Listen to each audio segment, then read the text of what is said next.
Hello everyone, welcome back to my channel. তো ঘুম থেকে উঠেই দেখি এত তোড়জোড় শুরু হয়ে গেছে পুজোর জন্য। তো আজকে ছিল আমাদের বাড়িতে সত্যনারায়ণের পূজা, তো সেজন্য আমিও বেশি দেরি না করে রেডি হয়ে গিয়েছিলাম স্নান করে। তো এসেই দেখি অলরেডি পূজার জন্য সবাই রেডি। তো আমিও সেজন্য বসে পড়লাম পুজো দেখতে।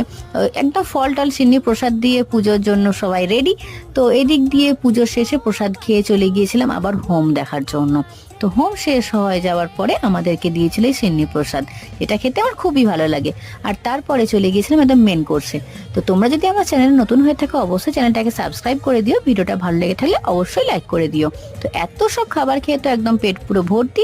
তো সেজন্য আর মিষ্টিটা নিইনি, তো পাঁপড়টা দিয়ে একদম খাবারটা শেষ করে ফেললাম। আর তারপরে সন্ধ্যাবেলা ছিল হরিনাম। তো এদিক দিয়ে হরিনাম শেষে আমাদের এখানে হরিণ লুট হচ্ছিল, আর আমি ছুটেছিলাম এই বাতাসা কুড়ানোর জন্য। আমার তো বেশ মজা লাগছিল। আর তারপরে এই প্রসাদ বিতরণ করে আজকের দিনটা কাটালাম। বাই।